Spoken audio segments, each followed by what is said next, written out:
नमस्कार जंटी में स्वागत आपका। मैं हूं योगेंद्र। आप देख रहे हैं एक मुलाकात में हमारे साथ है हमारी 4 साल वसुंधरा सरकार, उसकी सीरीज में किरण माहेश्वरी जी हमारे साथ में है, जो उच्च शिक्षा मंत्री हैं, टेक्निकल एजुकेशन इनके पास में। मैम आपका बहुत बहुत स्वागत है जंटी में। किरण जी, मैं जानना चाहूंगा कि 4 साल को हम देखें, आप कितनी संतुष्ट है अपने काम से? पूरी तरीके से संतुष्ट हूँ, क्योंकि मेहनत कर रही है, खूब मेहनत कर रहे हैं हम, और बहुत सारे नवाचार लाने की कोशिश कर रहे हैं। कुछ चीज़ें स्ट्रीमलाइन करने की कोशिश कर रहे हैं, कुछ ऑनलाइन सारे सिस्टम को पारदर्शितापूर्ण बनाने की कोशिश कर रहे हैं। और जो खासतौर से जो लेक्चरर्स की जो कमी थी, वो लेक्चरर्स की कमी को पूरा करने के लिए बड़े अच्छे स्टेप्स उठाए गए हैं।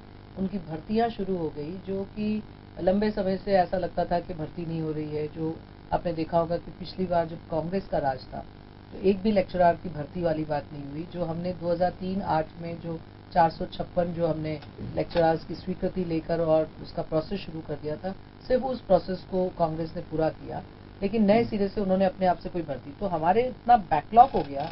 जब हमारी गवर्नमेंट आई तो 25% पोस्ट वैकेंट थी लेक्चरर्स। आपके स्वराज संकल्प पत्र में भी इसका जिक्र है, लेकिन 4 साल तक केवल अभी बस औपचारिकताएं हैं। साल भर आपका रिमेनिंग टाइम है, उसमें भी मैं 8 महीने की बात कह सकता हूं। बहुत सारी भर्तियां ऐसी हैं जो लिटिगेशंस में फंसी हुई है। ये बात केवल एजुकेशन की नहीं है, मुझे लगता है कि ये गंभीर विषय है आप लोगों के लिए, सभी राजनीतिक दलों के लिए। सरकार किसी की भी आए कि या तो कहीं ना कहीं को खामी रहती है। वजह क्या है कि हर बार फंस जाते हैं? नहीं, ऐसा नहीं है। लिटिगेशन में तो अब ऐसा है कि फंसने वाला में कोई जाएगा अपने अधिकारों के लेकिन लिए कहीं ना कोर्ट के कहीं पास, कोई और कोर्ट लेकुना अगर, रहता है तब वो जाता है, उसको कहीं पॉइंट ही नहीं मिलेगा तो कोई कैसे चला लेकिन जाएगा? हमारे यहाँ उच्च शिक्षा में ऐसा है नहीं। यहाँ पर तो हमारी सारी भर्तियाँ शुरू हो गई है। 1248 हमारे लेक्चरर्स जो हैं उनका आरपीएससी से सिलेक्शन शुरू हो गया है प्रोसेस। 117 उसमें से सिलेक्ट होकर आ भी गए, हमने उनको पोस्टिंग भी दे दी है। इसी तरीके से हमारे 2400 संस्कृत के अंदर भी 2400 हमारे स्वीकृत पद होने के बाद उनकी भी प्रक्रिया शुरू कर दी है। 1829 तो हमारे अब बहुत ही शीघ्र ही नेक्स्ट वीक ही शायद इसके समाचार आ जाएं, क्योंकि दस्तावेजों का जो वेरिफिकेशन है वो चालू हो गया है, और उनकी जो सीनियरिटी मैंने जो लिस्ट है वो लिस्ट भी आउट हो जाएगी बहुत ही जल्दी। तो मैं समझती हूँ कि 2400 संस्कृत के अंदर, 1248 हमारे हायर एजुकेशन में, इसके बाद जो अब वापस जो वैकेंसी होनी है अप टू मार्च 31, वो वैकेंसी भी हम लोगों ने उसकी भी परमिशन ले ली। लगभग 939 है जिसकी परमिशन हमने फाइनेंस डिपार्टमेंट से ले ली। तो ये सारी चीजें एकदम प्रोसेस में आ गई है जी। कुछ ऐसे आरोप लगते रहते हैं, आप लोग जब प्रतिपक्ष में थे आप लोगों को भी आरोप था, और अभी जो पार्टी प्रतिपक्ष में है, पूर्ववर्ती सरकार थी उनका भी आरोप रहता है कि लास्ट के वक्त कुछ अनाउंसमेंट किए जाते हैं या 1 साल पहले किए जाते हैं, वो बजट के अभाव में या कैसे समझिए कि वो सिरे नहीं चढ़ पाते हैं। फिर आरोप लगते हैं कि आप लोग जानबूझ करके उस काम को अटका रहे हैं। कई लोगों के कॉलेज खोलने की बात है, ये कई चीजें आती हैं, आप लोगों के भी आरोप थे। ये कैसे दूर किया जा सकता है, क्योंकि काम तो जनता के लिए कर रहे हैं आप लोग, सरकार किसी की भी हो। नहीं, हम लोग इसमें बिल्कुल भी विश्वास नहीं करते हैं कि कोई हम वोट के लिए या लास्ट डेज के अंदर लोगों को गुमराह करने के लिए हम लोग कोई घोषणाएं करें, ऐसा नहीं है। आपने देखा होगा कि कंटिन्यूस अब 4 साल पूरे हुए इस सरकार को, और 4 साल के अंदर कंटिन्यूटी में जो कॉलेजेस की घोषणा है वो हमारी चलती रही। एज ए रिजल्ट अभी 45 कॉलेज जो है वो हम लोगों ने घोषित किए, और जो घोषित किए उनको सबको चालू भी कर दिए। चालू ही नहीं करे उसको ऑल्टरनेट बिल्डिंग में चालू करने के बाद बिल्डिंग लैंड अलॉटमेंट उनका हो गया। कॉलेजेस को जो पहले 3 करोड़ मिलते थे उसको 6 करोड़ हम लोगों ने स्वीकृत करा दिए, और उनमें से 11 के तो भवन भी बन गए। पूर्व सरकार के कुछ अनाउंसमेंट थे कॉलेजेस के, वो पुराने कॉलेजेस के जो अनाउंसमेंट थे वो 25 कॉलेजेस के उनके जो अनाउंसमेंट थे जो उन्होंने लास्ट डेज में किए थे, जिसके लिए न तो उन्होंने कोई भवन रखा था, जमीन नहीं थी, पैसा नहीं था, कुछ भी नहीं था।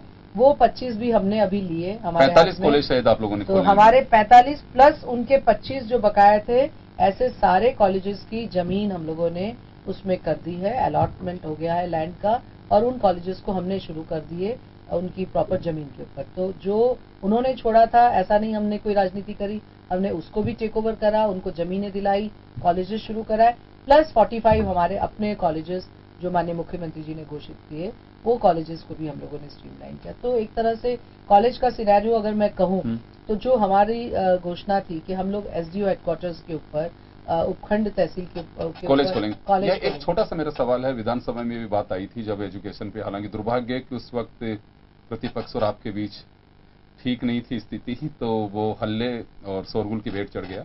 वह एक सवाल आया था जिसमें कहा गया था कि 3 गुना निजी क्षेत्र के कॉलेज खुल रहे हैं, और डिले करने के पीछे सरकार की मंशा है कि निजी क्षेत्र में जो लोग कॉलेज खोल रहे हैं, जिसमें कहा जा रहा है पॉलिटिकल पार्टीज के वर्कर्स, पॉलिटिशियंस, उनके काफी लोगों के हैं, तो ऐसा कुछ है कि उन्हें लाभ पहुंचाने के लिए आप लोग डिले कर रहे हैं? नहीं, ऐसा कुछ भी नहीं है। देखिए, हम लोगों का अपना एक बजट और अनाउंसमेंट, जैसे मैंने कहा कि पूर्ववर्ती सरकार ने जो कॉलेज के अनाउंसमेंट किए वो तो उन्होंने खोले भी नहीं, वो तो न तो उनकी लैंड अलॉटमेंट हुई, न कॉलेज खुले, न कुछ हुआ, सिर्फ अनाउंसमेंट रही।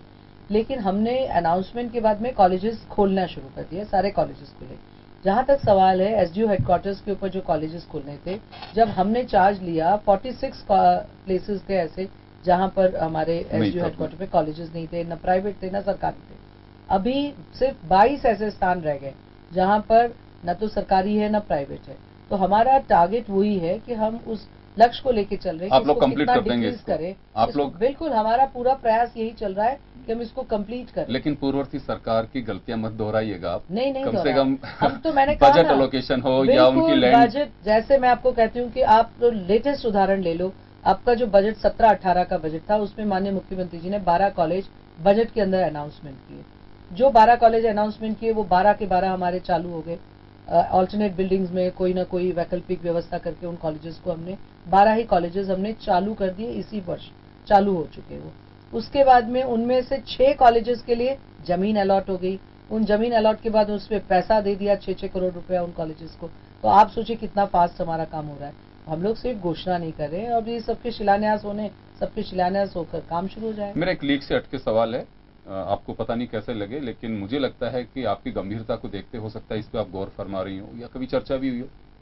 एजुकेशन हम अधिकार के रूप में दे रहे हैं कि शिक्षा हमारा अधिकार है, सरकार इससे मुफ्त क्यों नहीं करती है? क्योंकि आए दिन यूनिवर्सिटीज की बात कर रहा हूं मैं, फीस बढ़ाई जा रही है, जब देखें आप फीस बढ़ा रहे हैं। इसमें मैं ये कह सकती हूँ कि फ्री एजुकेशन तो पॉसिबल नहीं होता है इतना, लेकिन नेक्स्ट टू फ्री जैसा ही है। गवर्नमेंट के अंदर जो गवर्नमेंट कॉलेजेस की आज फीस है मात्र 1100 रुपये कॉलेज की फीस है गवर्नमेंट की।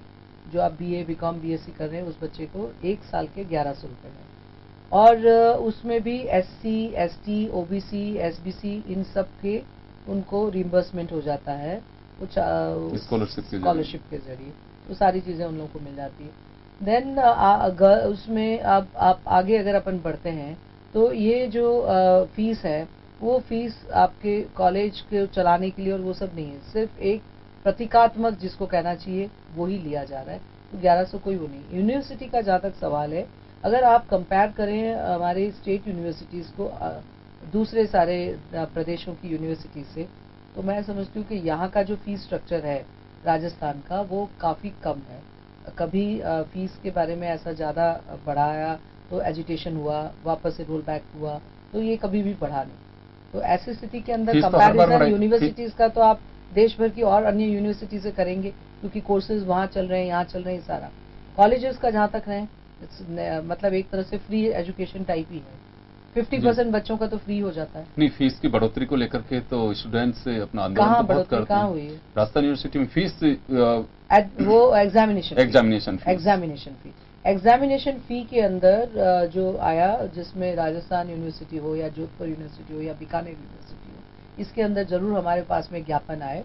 इसको हमने गवर्नर साहब के पास प्रस्तुत भी किया है और बहुत शीघ्र इसके ऊपर भी हम लोग निर्णय लेंगे, क्योंकि ये फी अगर बढ़ानी है तो इसका एक कुछ फिक्स हमें करना पड़ेगा।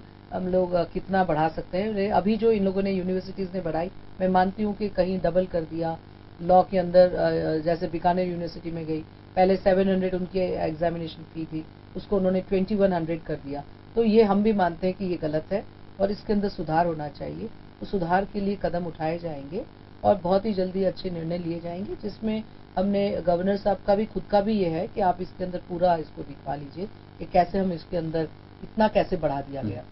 कुछ यूनिवर्सिटीज के आपने अनाउंसमेंट किया था 2003 से 8 का जो टाइम था, उसमें अभी भी मैं कह सकता हूं कि अलवर, भरतपुर, सीकर, वो ये नहीं कह सकते हैं कि हालांकि आपने अभी लेटेस्ट उनको ऑर्डर भी दिया कि अब की बार आप एग्जामिनेशन करवाइए, वह स्थिति नहीं है अभी तक तो वहाँ पे कि जिस तरह से करवा सके। नहीं करवा, स्टाफ नहीं है उनके पास नहीं में करवा रहे हैं। वो डेपुटेशन पे हमने स्टाफ दिया। देखिए ये 3 और 8 में जब आपके पास में वैकेंसीज पहले से ही हैं, आप वहां से डेपुटेशन में और देंगे, यानी कि एक जगह तो मामला बिगड़ा हुआ है, दूसरी जगह फिर बिगाड़ेंगे। इसमें आपको बताती हूँ, इसमें सुधार कर रहे हैं हम लोग।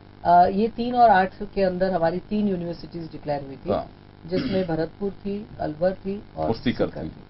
अब तीनों यूनिवर्सिटीज के अंदर हमारे डिक्लेरेशन के बाद में गवर्नमेंट जब चेंज हो गई, तो गवर्नमेंट चेंज होने के बाद में 5 साल कांग्रेस गवर्नमेंट में सिर्फ वीसी लगाया गया, रजिस्ट्रार लगाया गया, इसके अलावा आगे कोई कार्रवाई नहीं हुई। हम लोगों ने आने के बाद में इन यूनिवर्सिटीज को उनका क्षेत्राधिकार क्या होगा, एफिलिएशन उनका क्षेत्राधिकार, उसके बाद उसमें एफिलेटेड सब कॉलेजेस को एफिलेट कराया यूनिवर्सिटी के साथ में, ये सारी चीजें हुई।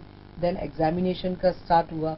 एग्जामिनेशन का ये 3rd ईयर पे आ गए हम लोग। अभी आप कह रहे हो अभी शुरू नहीं हुआ, लेकिन सीकर के अंदर जैसे अभी लास्ट ईयर फाइनल ईयर के बच्चे एग्जामिनेशन का हो रहा है, तो ये सब हुआ। अभी हमने इस बजट में जो 17-18 का बजट था, 50 करोड़ रुपए 4 यूनिवर्सिटी, जिसमें ये तीनों यूनिवर्सिटी सीकर, भरतपुर और अलवर प्लस बांसवाड़ा यूनिवर्सिटी, चारों यूनिवर्सिटीज के लिए 12.5 करोड़ रुपए दिए हैं। अब बांसवाड़ा यूनिवर्सिटी के लिए टीएडी से और हम लोगों ने 4-4.5 करोड़ और अलॉट कराए।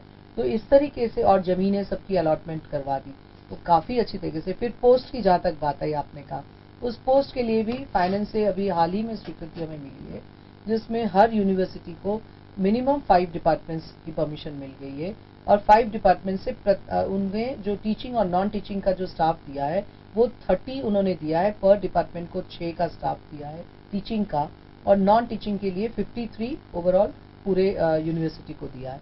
तो इस तरीके से नॉन टीचिंग, टीचिंग का स्टाफ परमिशंस मिल जाना, ये बहुत बड़ी बात है कि एक ही उसमें तीनों यूनिवर्सिटीज प्लस चौथी बांसवाड़ा, सभी को पोस्ट सैंक्शन हो गई। अब इन वीसीज को उसकी भर्ती जल्दी से जल्दी करनी। हम ये टारगेट लेके चलते हैं कि मार्च तक इनको यूनिवर्सिटीज के अंदर भर्ती की प्रक्रिया हो जाए, और अगले सेशन से ये फुल फ्लैज यूनिवर्सिटी 5 डिपार्टमेंट के साथ में काम करना शुरू कर दे। बहुत सारे यूनिवर्सिटीज ने तो सेल्फ फाइनेंस के अंदर अपना शुरू कर दिया, जैसे बांसवाड़ा है, उन्होंने 5 डिपार्टमेंट्स ऑलरेडी उन्होंने शुरू कर दिए सेल्फ फाइनेंस मोड में, और बहुत अच्छा उनको रिस्पांस मिल रहा है वहाँ पे विद्यार्थियों का। इसी तरीके से भरतपुर के अंदर भी उन्होंने सेल्फ फाइनेंस के अंदर लॉ शुरू कर दिया है, अच्छा रिस्पांस उन लोगों को मिल रहा है। तो कुछ चीजें ऐसी है जहाँ पे यूनिवर्सिटी के वीसीज ने काम करना शुरू कर दिया है, और सरकार ने भी उनकी मदद के लिए 5 डिपार्टमेंट्स उनको दे दिए, पोस्ट उनको दे दी, ये सारी चीजें उनको करवा दिया। तो मैं समझती हूँ कि ये जो बात थी वो अब नहीं रहेगी। चलिए मैडम, आप हमारे साथ में बने रहिए, एक छोटे से ब्रेक के लिए रुकेंगे, ब्रेक के बाद हम बात करेंगे। मैनिफेस्टो की जगह भाजपा ने स्वराज संकल्प पत्र लेकर के आई थी, और उस वक्त स्वराज संकल्प पत्र के जो बिंदु थे उनमें से अगर बात करें तकनीक और उच्च शिक्षा में, कितने बिंदु ऐसे हैं जो हम पूरे कर चुके हैं।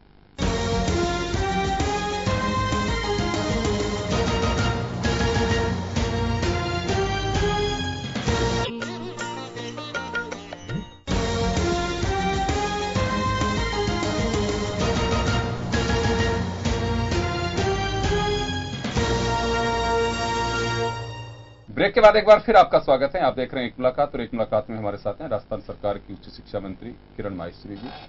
किरण जी, आपको लगता है कि अभी हमारे यहाँ जो एजुकेशन का स्तर है, जो गुणवत्ता विश्व स्तरीय होनी चाहिए, क्योंकि इस वक्त कंपटीशन का युग है, तो हम वो मेंटेन कर पा रहे हैं या दे पा रहे हैं? देखिए, इसको ये एक बहुत व्यापक बात होगी। हम लोग एकदम एक लाइन में नहीं कह सकते कि मैं नहीं दे पा रही हूँ, और एक लाइन में नहीं कह सकती कि मैं दे रही हूँ।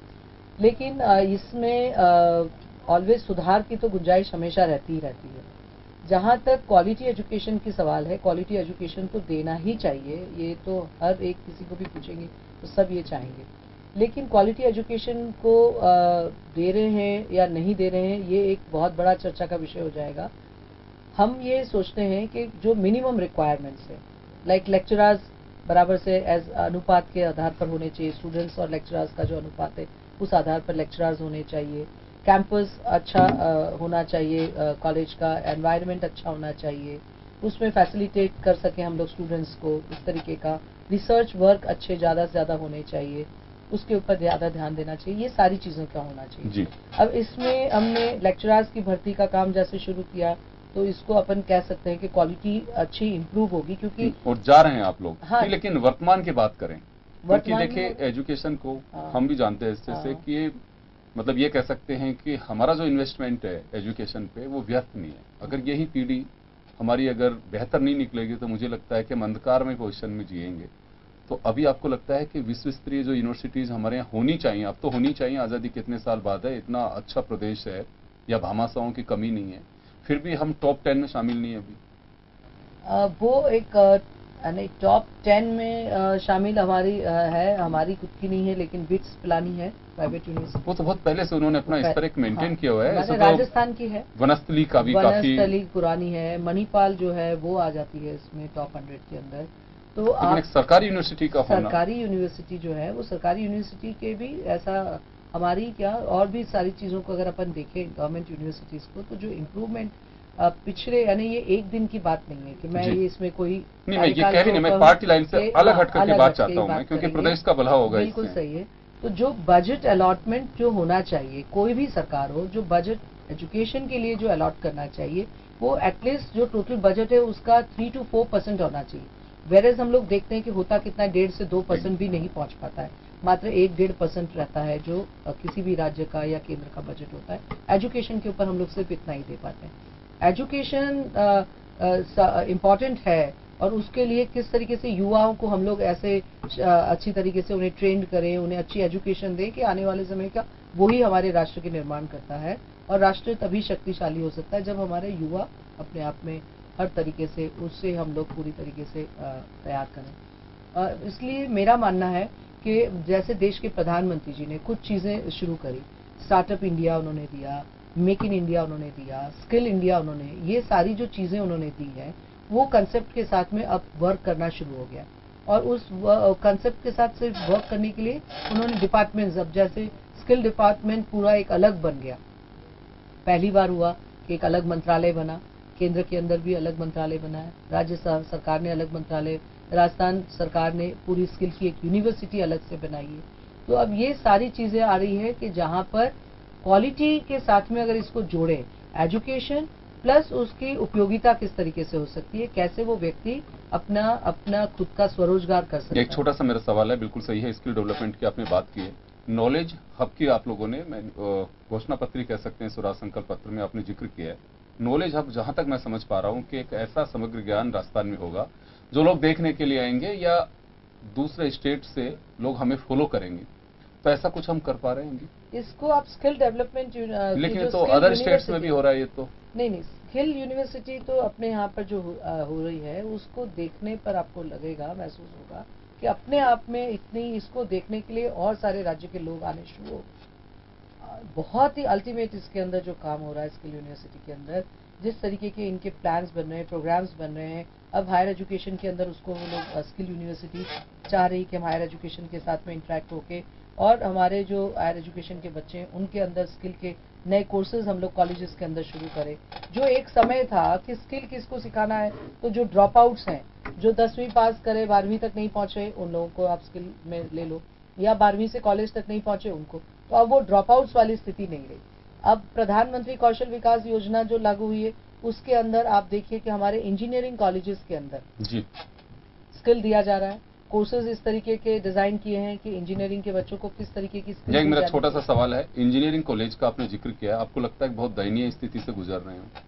मैं इसलिए कहूंगी कि उनकी आर्थिक स्थिति कमजोर इस वजह से हुई कि वो सेल्फ फाइनेंस के तहत चल रहे हैं।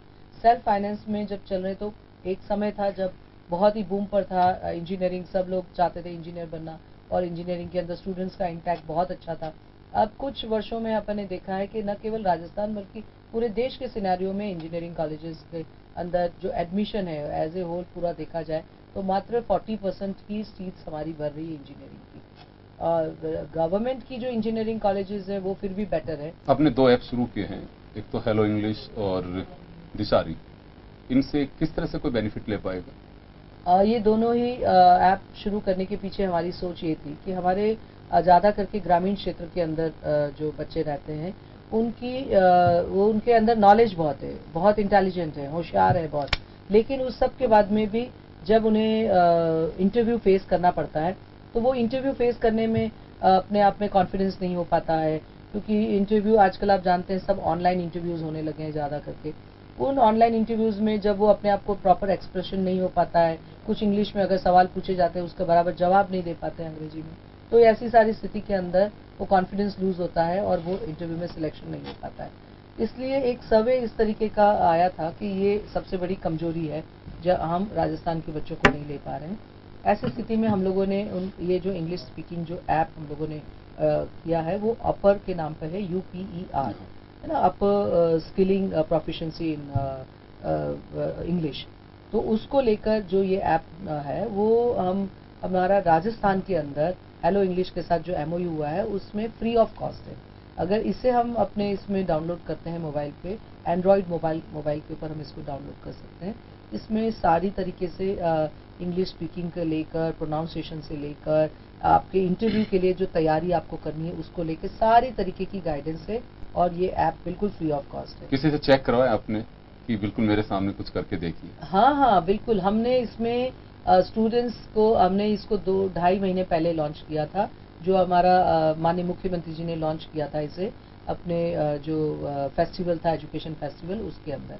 उस एजुकेशन फेस्टिवल के अंदर लॉन्च करने के बाद में अभी हाल ही में हमने 15 दिन पहले ही हमने कॉलेजेस के अंदर से जहां पर बहुत अच्छा रिस्पांस था उन लोग बच्चों को बुलाया था और इसकी पूरी मॉनिटरिंग हो रही है। उस मॉनिटरिंग के अंदर लगभग 20,000 बच्चे इस ऐप को यूज कर रहे हैं राजस्थान में, और उस मॉनिटरिंग में जिसने सबसे बेस्ट इसके अंदर परफॉर्म किया है ऐसे बच्चों को हम लोगों ने बुलाया, उनके एक्सपीरियंसेस हम लोगों ने जाने के क्या रहा और उनको हमने कैंपस का एक तरह से लीडर बना दिया।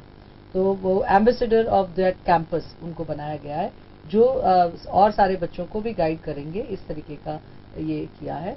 दिशारी योजना जो हमने लॉन्च की वो भी एक तरह की यही प्रॉब्लम थी स्टूडेंट्स की कि हम लोग कॉम्पिटिटिव एग्जाम देना चाहते हैं, कोचिंग हमारे यहाँ नहीं मिल रही है, क्योंकि छोटे छोटे स्थान पर आज जयपुर की बात करें, उदयपुर की करें, जोधपुर की करें तो वहाँ तो बहुत सारे कोचिंग सेंटर्स मिल जाएंगे, लेकिन अगर मैं बात और तहसील हेडक्वार्टर्स की करूंगी तो वहाँ मिलना बहुत मुश्किल है। मेरा इस जगह छोटा सा एक सवाल है, पता नहीं अभी तो किस भाषा का उपयोग करते हैं। एजुकेशन में पैरेलल जो सिस्टम डेवलप हो रहा था उसे एजुकेशन माफिया के रूप में लोग कहने लगे। कोचिंग सेंटर्स की जिस तरह से बाढ़ आई है, क्या कुछ ऐसा हो सकता है? क्योंकि हर व्यक्ति की बस की बात नहीं। अब दिशारी आपने शुरू की है, कितनी मदद कर पाएगी ये? इसमें मैं जानना चाहता हूं कि क्या ऐसा है कि वास्तव में कि हम बिल्कुल व्यवसायीकरण की ओर जा रहे हैं इसमें? नहीं, हम नहीं जा रहे हैं। अगर कोई जो आपने कहा कि कोचिंग सेंटर्स अगर बन रहे हैं ऐसे, तो वो कोचिंग सेंटर्स में जाने से मैं स्टूडेंट्स को रोक नहीं सकती। बिल्कुल नहीं रोक सकते, क्योंकि उनकी मजबूरी है। उनके पास में पैसा है या नहीं, लेकिन उनकी मजबूरी है कि अगर उन्हें एग्जाम में बैठना है तो उन्हें कोचिंग लेनी है।